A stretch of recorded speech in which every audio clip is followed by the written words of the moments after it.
d'Ivoire, la Caisse nationale de prévoyance sociale sur la sellette, les accidentés de travail et malades professionnels réclament la suppression du système d'aggravation. Toujours en Côte d'Ivoire, un mort et 6 blessés dans l'effondrement de l'école primaire publique Abraham de Brimou de Dabou. Cet établissement scolaire était en pleine réhabilitation. Enfin, 23 janvier 2004, la Thaïlande touchée par la grippe aviaire, plus de 200 poulets abattus dans la région nord du pays. Bonsoir à tous, madame, monsieur, bienvenue.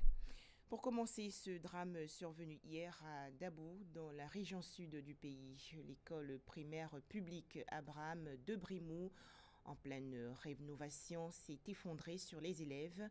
Le bilan fait état d'un écolier tué et de 6 blessés. Retour dans le district d'Abidjan, les accidentés de travail et malades professionnels sont mécontents des services de la Caisse nationale de prévoyance sociale. Ils ont organisé récemment un sit-in devant l'agence CNPS de Yopougon. Au nombre de leurs revendications, la suppression du système d'aggravation. Les explications tout de suite de Dangui Dangui. Akejera a perdu une jambe dans un accident de travail. S'il a toujours bénéficié des soins de la Caisse de prévoyance sociale CNPS, aujourd'hui, il est au nombre de ces quelques dizaines d'accidentés qui ne sont pas contents et qui sont venus le manifester devant l'agence de Yopougon. Je viens pour prendre les médicaments. Donc quand j'arrive comme ça, ils font mon bon. Quand ils font mon bon, ils me demandent de partir dans une clinique. Et puis maintenant, quand j'arrive encore à la clinique là-bas, là, c'est tout un tas de problèmes. Ils disent automatisation, mais il n'y a pas automatique dedans. Alors on arrive et c'est maintenant, il dit bon, attends, on va chercher à valider. Et pour valider, ça peut te faire 3 jours. Ou alors on te met sur le dossier là-bas un petit numéro pour dire ouais, aggravation. Ah, j'ai aggravé quoi encore? Alors là, moi, je ne comprends rien. Le docteur donne un médicament. Là, prend, il serait bien. Où il habite là, non, c'est loin. Donc je suis moisi. Ils ont qu'à nous arranger, nous en marcher. À l'origine de ce mouvement d'humeur, certaines mesures prises par la CNPS, notamment l'automatisation du système de prestations, qui passe mal chez certaines organisations d'accidentés. Sur le terrain, en réalité, on vient le matin ici prendre la fiche de contrôle. Et les 2 feuillets fournisseurs et praticiens qui sont stickés par le sticker des médecins conseils. On va à la clinique, dès qu'on a une aggravation, on revient encore à la CNPS pour se présenter physiquement devant lui. Quelqu'un qui vient de voir le médecin, il s'en va, il revient encore pour le voir encore, il lève l'aggravation et on retourne encore à la clinique pour faire la consultation normalement. Après la consultation, il y a des validations qui sont faites en ligne. Les bons ne sont pas validés en temps. On veut que le système médical soit fluide comme par le passé. Les différentes rencontres entre organisations d'accidentés de travail et responsables de la CNPS n'ont pas encore réussi à désamorcer ce mouvement d'humeur. La CNPS défend ces réformes qui, selon elle, devraient faciliter la vie des accidentés et surtout mettre ces prestations à l'abri des fraudeurs. Cette procédure a marché pendant un moment. Et même ils ont apprécié cette situation qui leur permettait d'avoir un gain de temps, de se déplacer moins et de ne pas dépenser beaucoup. Mais il nous est arrivé de constater un moment que des cliniques exagéraient ou bien avaient des consultations qui avaient dépassé les normes ou bien l'habitude que nous avions. Donc, cet élément nous a obligés maintenant à suivre cette nouvelle procédure qui amène chaque victime à se rendre d'abord à la CNPS et le médecin conseil lui donne une autorisation pour aller faire des consultations. Mais en plus, nous avons mis aussi un système de contrôle. Donc, chaque fois qu'une victime a fait 3 consultations, cette victime est ramenée en contrôle, ce qui l'oblige à se présenter devant le médecin conseil pour être examiné afin de voir si les ordonnances qui sont prescrites ou bien les soins qui lui sont accordés sont en conformité avec son état de santé. L'accès aux soins est une réalité avec la CNPS, selon les responsables de cette institution qui brandissent les chiffres. Au 31 décembre, rien que dans la zone de Yopougon, les dépenses en médicaments s'élèvent à près de 800 millions de francs CFA. Et les actes médicaux ont coûté plus de 300 millions, soit plus d'1 milliard de francs CFA de dépenses réalisées dans cette seule zone de Yopougon, ce qui correspond à 21 000 dossiers de prise en charge en 2017. Une toute autre grogne à présent, et c'est à Tienenboué, dans la région centre du pays. Les fonctionnaires et agents de l'État ont organisé récemment une marche pour dénoncer la pénurie d'eau qui sévit dans cette localité. Les protestataires ont également décidé d'observer un arrêt de travail de 48 heures. Le point avec Soro Corona et Kwadio Kwame de RTI Bouaké. Touré Pascal est fonctionnaire à Tienenboué depuis 2010. En 8 ans de présence, il doit se battre quotidiennement pour s'approvisionner en eau potable. À Tienenboué, les années passent et se ressemblent en matière d'accès à l'eau potable. À partir du mois de décembre jusqu'à fin mars, nous avons un problème d'eau à Tienenboué. Bon, nous nous débrouillons. Les femmes vont chercher de l'eau dans les puits, s'il y en a. Souvent, on reste au dehors jusqu'à 2 h du matin pour pouvoir avoir de l'eau. Si nous ne creusons pas un trou, puisque la pression d'eau est vraiment faible, voilà, nous faisons comme ça là, quand l'eau vient, nous recueillons dans une bassine. Il faut rester là, il faut veiller jusqu'à 2 h, 3 h, enfin jusqu'au petit matin. On a oublié de faire du feu, on va rester là au chaud, pour avoir l'eau dans ces temps-là. Bakary Souloué a quant à lui creusé un puits pour amoindrir sa souffrance. Un point d'eau qui sert à tout le quartier. On se lève à 4 h, je réveille les enfants, ils prennent un certain nombre de bidons, on remplit la barrique et puis on laisse le puits ouvert toute la journée. Maintenant, les femmes du quartier, bon, elles passent toute la journée ici. Hier même là, moi je me suis promenée, c'est une qui fait seulement hier eu. Donc j'ai préparé à 23 h, les enfants ont mangé. Souvent on dort même sans manger parce qu'il n'y a pas l'eau. Les installations des années 80 ne répondent plus aux besoins d'une population estimée à plus de 18 000 âmes.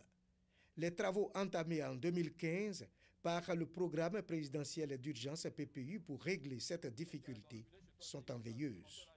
Il ne reste pas grand-chose. Si déjà on a tiré la ligne pour envoyer dans le village où il y a le forage, ça veut dire qu'il faut placer 2 poteaux, un transfo et puis l'équipement sur la clôture et puis alimenter. Pour crier leur ras-le-bol, les fonctionnaires et agents de l'État en service dans cette localité ont marché dans les rues de Tienenboué. Administration publique et établissements scolaires sont restés porte close. Une seule solution pour régler définitivement cette équation qui dure depuis des décennies. Si l'État pouvait m'entendre, demander qu'il fasse tout pour que le forage, les travaux de finition du forage de Bakao puissent être conclus pour le bien de la population. En attendant le redémarrage des travaux pour raccorder les ménages aux nouvelles installations, le calvaire des fonctionnaires de Tienenboué continue. Une situation qui va s'empirer avec la longue saison sèche qui vient de débuter.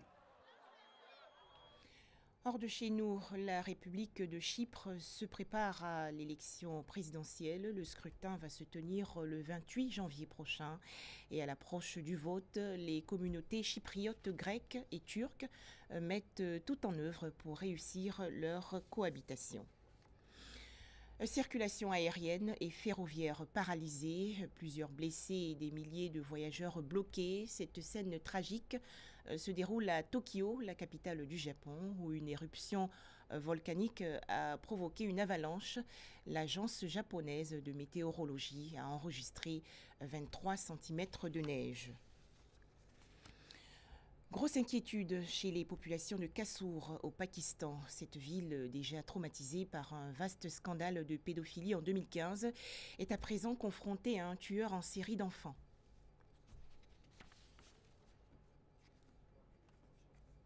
Possible tueur en série. Début janvier, le corps de Zainab, 6 ans, a été retrouvé sur ce tas d'ordures. La fillette a été violée et tuée. Un meurtre qui a déclenché une vague de colère dans le pays. Ils ont dû lui dire qu'ils allaient l'emmener jusqu'à moi. Ils ont dû lui dire quelque chose pour qu'elle les suive. C'était une enfant sage et obéissante. Et elle savait qu'il ne fallait pas parler aux inconnus. Zainab est le 12e enfant assassiné au cours des 2 dernières années à Kassour, dans l'est du Pakistan. Les autorités privilégient la piste d'un tueur en série après avoir retrouvé des traces du même ADN dans au moins 6 cas. 70-80%, even 90% of these cases, je dirais que dans 70, 80 ou même 90% des cas, les victimes ont le même type de blessures. Des marques de strangulation, de brûlures, des balafres et des coupures au poignet. Il y a toujours un signe de violence physique. A type of total physical abuse has to be there. Jusqu'en 2016, la loi punissant les abus sexuels contre les mineurs ne visait que les viols. Suite à la révélation d'un réseau pédophile dans cette même ville, en 2015, le texte a été durci et condamne désormais les agressions sexuelles sans pénétration et la pédopornographie.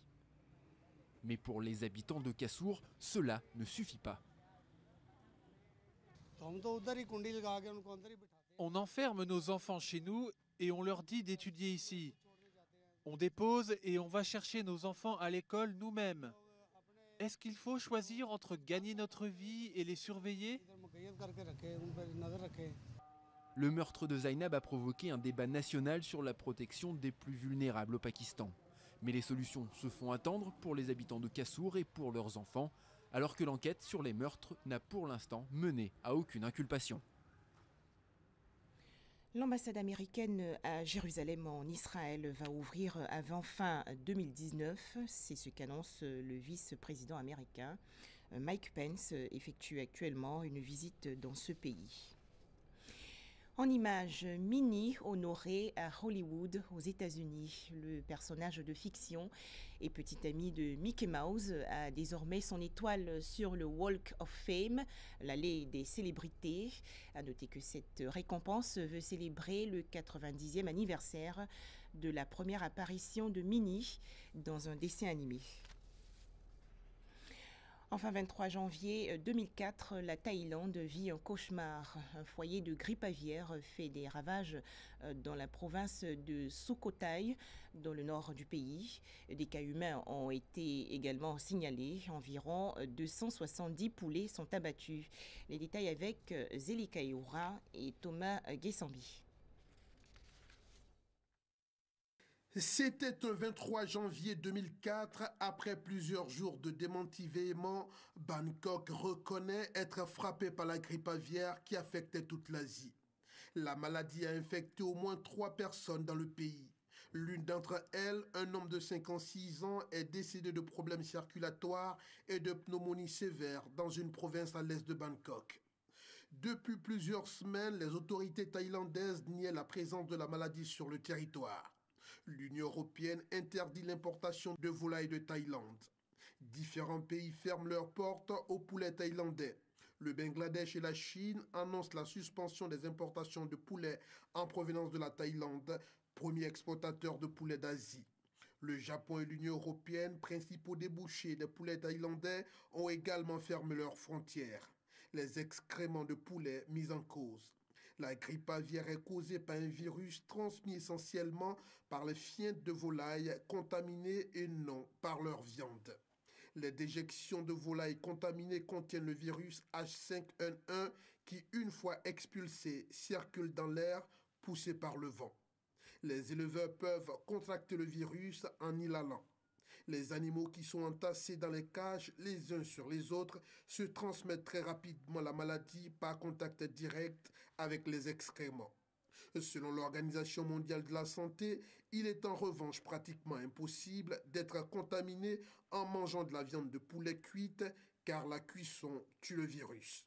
De même, ébouillanter le volatile pour le plumer tue le H5N1. Le virus peut cependant survivre à la congélation. Les autres régions touchées. Cambodge, Japon, Corée du Sud, Taïwan, Vietnam sont invités à une conférence internationale de crise à Bangkok. La réunion doit permettre de définir des mesures de prévention unifiées et de coordonner la lutte contre le virus entre les pays touchés. À demain et très bonne suite des programmes sur RTI2.